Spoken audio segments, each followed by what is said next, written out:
Dyma'r myfyrdod ar gyfer Tachwedd y trydydd. Grist Iesu, bendigedig yw'r rhai sy'n dod at y ti a'i calon yn ymddiried ynot, a mae ohono ti y tardd ei llawenydd a'i mawl. Amen. Dwi am ddarllen geiriau Albert Schweitzer am berson Crist. Daw atom fel un anhysbys yn ddi-enw fel cynt ar lan y llyn. Daeth at y sawl nad oeddent yn ei adnabod. A mae'n llefaru'r un geiriau, dilyn fi. Gan osod i ni'r tasgau mae'n rhaid iddo cyflawni yn ein cyfnod ni, a mae'n gorchymyn. Ac i'r rhai sy'n ei fyddhau, boed ddoeth neu syml, bydd yn amlygu ei hun yn y gwaith, y gwrthdaro a'r dioddefaint, a ddaw yw'r rhan yn ei gymdeithas ef. A thrwy ddirgelwch anrheithadwy, cant wybod drwy brofiad personol, pwy yw ef. A dwi'n troi i ailythyr at y Corinthiaid penod 5 am destun, a bu ef farw dros bawb mwyn i'r byw beidio byw iddynt ei hunain mwyach, ond i'r un a fi farw drostynt ac a gyfodwyd.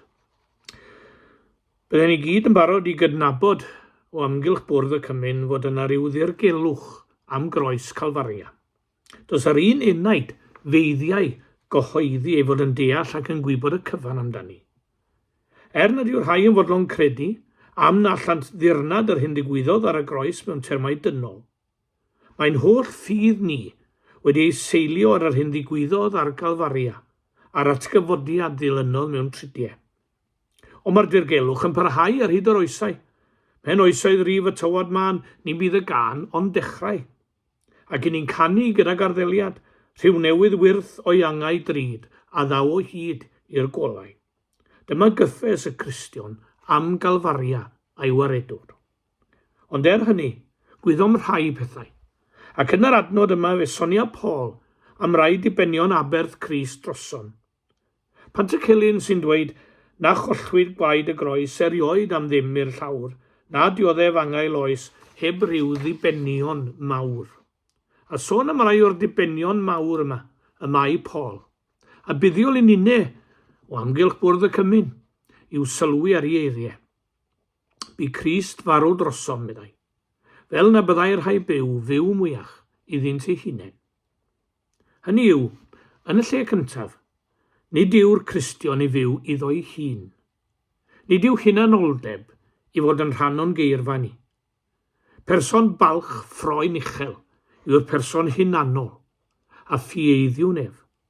Pan welwn ddyn felly, mae'n cynner i'w atgasedd yn omti ag ato.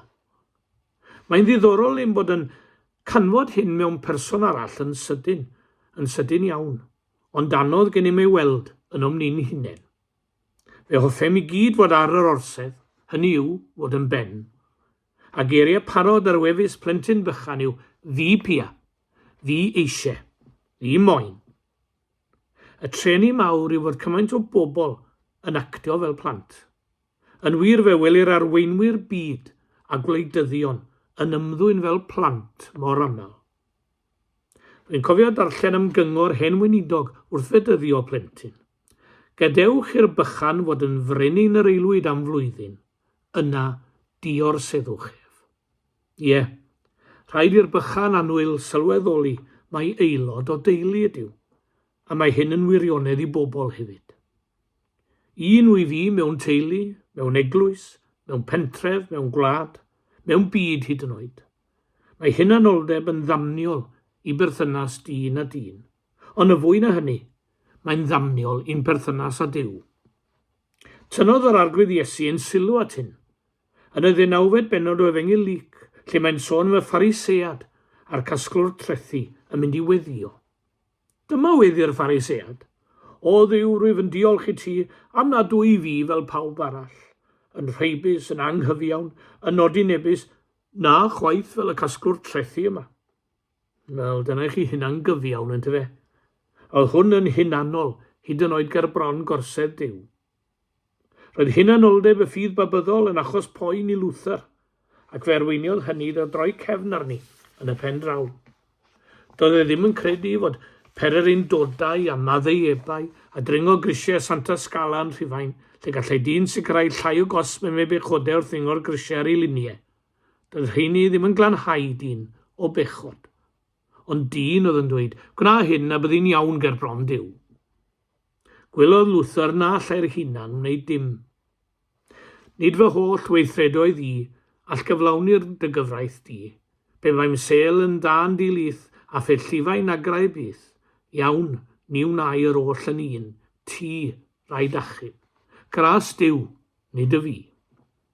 Ni all ysbryd hunanol balch a gras gyd fyw. Mae gras yn bwrw dyn lawr cyn i godi. Medde Eseia, gwai fi can esdarfu amdanaf. A Paul ei hunan wrth gwrs, a'r heol galed Damascus wedi ei lorio'n llwyr.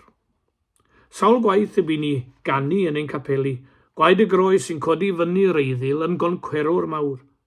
A gewch chi mlaen a fe gewch chi'r geiriau yma, gwaed y groes sydd yn darostwng.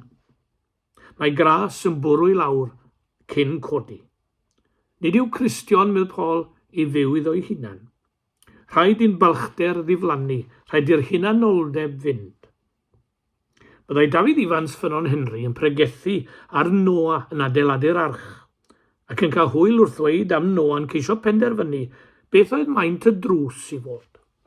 Sem, Cham a Japheth yn cael eu hanfon i fesur taldra ar anifeiliaid. Sem a Cham yn dod yn ôl a dweud am yr eliffant. Yna Japheth yn dychwelyd wedi gweld giraff.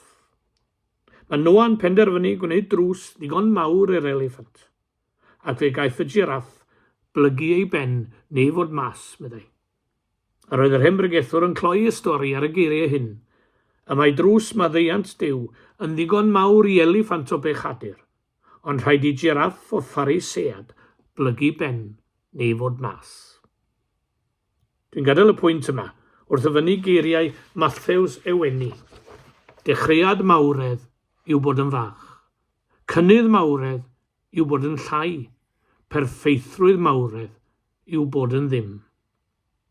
Ond nid dyna gyffes y Cristion wrth o bwrdd y cymyn.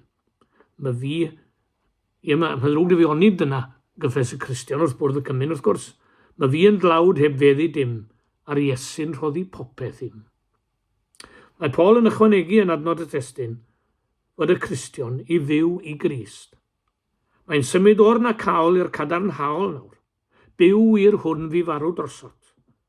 Os edrychwch i'r bregeth Paul ar y Pentecost, yn ail benod llyfr yr Actau. Felly gwybydded holl di Israel yn sicr fod Duw wedi gwneud yr arglwydd ac yn Feseia, yr Iesu hwn a groesol Iaso chwi. Dyna neges Paul fod Iesu yn arglwydd ac yn Grist ein bywydau. Derbyn hyn sydd wedi newid dynion erioed. Does yn rhaid i ni edrych ar fawrion yn cenedl ni. Pant y Celyn, Ann Griffiths, Hywel Harris, Daniel Rowlands, John Penry ac yn y blaen. Pobl yn byw i Grist oedd rhain. Da yw ni sylwi ar eiriau Paul, byw i Grist. Byw i Grist, nid y rester o gredoau a rheolau a chyfreithiau, ond byw i berson. Mae fi yw'r ffordd, y gwirionedd a'r bywyd. Mae fi. Wni ddim os rhaid o'ch wedi darllen stori Silas Marner gan George Eliot. Mae Silas Marner yn cael sawl tro diflas, yn cael ei gyhuddo ar gam o ddwyn arian y capel. Yna rhywun yn dwyn yr air a safiodd o'i waith fel gwehydd. Air yr oedd yn ei drysori'n fawr. Mae'n dioddef o'i selder ac anapusrwydd dybryd. Yna un noson daw merch fach i mewn i'w fywyd. Merch fach arweiniodd Silas at y fan lle gorweddau mam yn farw yn yr eira, wedi gorddos o opiwm. Penderfynodd Silas fagu'r ferch ei hunan, a'i henwi'n epi, ar ôl ei fam a'i chwaer oedd wedi marw. Fe newidiodd epi fach ei fywyd, a'i godi yn ôl o'i unigrwydd a'i selder, ac fe fi epi yn driw iawn iddo, ac yn dyner ei gofal ohono ynte. I bob pwrpas, roedd y ferch wedi achub Silas Marner. Gyda threiglad amser fe ddargan fiwyd air Silas Marner, ond ei ddymuniad oedd, rhowch yn anreg priodas i epi, roedd am fyw i berson oedd wedi ei achub. Y gŵr fi gynt o dan hoelion sy'n gorchfygu dynion, ac yn peri bod yn byw iddo ef, nid yw hunain. Mae yna 3 gair arall ar ddiwedd yr adnod, 3 gair hynod o bwysig, ac agafodwyd. yr Iesu byw. Nid person marw yw hwn, ond Iesu byw. Iesu byw yw'r un y gofynna Paul i ni fyw iddo. Roedd y disgyblion cynnar methu credu fod Grist yn farw, ond credent ei fod yn fyw. Rydym ni, disgyblion heddiw, yn credu iddo farw, ond yn methu credu ei fod yn fyw. Yr Iesu atgyfodedig byw newidiodd holl fywyd y gŵr a sgrifennodd adnod yn testun bore yma. Pan oedd ein plant yn fach, chi'n cofio ni'n ei siarsio nhw. Os ydyn nhw'n neud rhywbeth o'i le, mae Iesu Grist yn dy weld. Yna os deiau rheg o'i gennau, mae Iesu Grist yn dy glywed. Ac roedd nifer o rieni yn cario ymlaen fel pe na bai Iesu Grist yn ei gweld hwy, yn gwneud dim. Yn euog o gladdu'r atgyfodiad mawr. Ond os na chyfododd Grist, ofer yw'n pregeth ni, ac ofer yw eich ffydd chwythau. Os nad yw'r atgyfodiad yn ffaith, pa fodd y gellir ymddiried yng nghyfiawnder a chariad Duw? Pa fodd y gellir credu yng ngallu Duw? Ond ystyriwch hyn, nid rhyw ddiweddglo hapus i stori'r Iesu mor atgyfodiad. Nid dyna oedd yr eglwys fore. Dyma'r gwirionedd, y sylfaen asant ei cred a'i bywyd arno. Chi'n cofio'r ddau ar y ffordd i Emmaus yn troi yn ôl i Jerusalem. Pam? Ond ystyriwch hyn, oherwydd fod yr Iesu yn fyw. Mae pob un o lyfrau'r Testament Newydd yn cyhoeddi neu'n cymryd yn ganiataol fod Iesu wedi atgyfodi. I byw i'r hwn fi farw trosom ac a gyfodwyd. Mae gorfoledd bwrdd y cymyn ynghlwm wrth yr atgyfodiad. Wrth gwrs fod na nodyn o gofio ac o ddiolchgarwch yma, ond mae gorfoledd yma hefyd, amwaredwr ac arglwydd byw. Ni wedi canu mewn sawl cymanfa yr emyn fawr coetmor, pan oedd Iesu dan yr hoelion yn ymderau angau loes, torwyd beddrod i obeithion yr ei anwyl wrth y groes. Yna mae'r miwsig yn chwyddo yn cryfhau'r geiriau cododd Iesu, ac yn dyblu cododd Iesu. Tystio yma i bwrdd y cymyn, yn galw'n unne, i gyhoeddi heddiw'r newydd i bob creadur byw, marw ar galfaria fod Iesu eto'n fyw. Byw mwyn yr Iesu, byw i'r Iesu, byw gyda Iesu. Dyna'n braint ana'n rhydedd ni oll. Grist a fi farw dros bawb, fel na fyddai ni fyw mwyach i ni'n hunain, ond i'r hwnna fi farw drosom, ac a gyfodwyd. Yn oedfa'r cymyn, wrth gofio'r rhoddi mawr, a fi, gadewch i ni gadw'r geiriau yma wrth ein hymyl o hyd. Ni allaf roddi fel yr rhoddais dim, rwy'n gweld yng ngwaler y groes fy ngorau'n ddim, ond at y groes, hynny deia fi, i'm rhoi fy hunan i ddewyllus di, mwyn ei enw. Mi orffennwn ni gyda gair o weddi eto.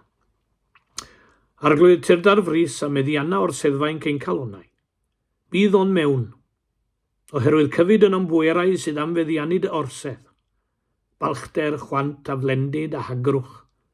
Cyffeswn o'r flaen fod pob un o'r rhain am fod yn frenin arno. Clywn gasineb, a llu o ddrygau eraill, yn uno hyd yn oed a'n dymuniadau bydol ni'n hunain, i frwydro am orsedd y galon. Clyw ein gweddi, a gwared ni'r rhagddynt. Diolchwn am gyfeillion a cheraint, a fi'n gobeithio ynom, i ni weithiau siomi ei gobeithion. Diolchwn i ti am yr rhai aroddodd ei hymddiriedeth ynom, i ni fethia bod yn deilwng o'r ymddiriedeth honno.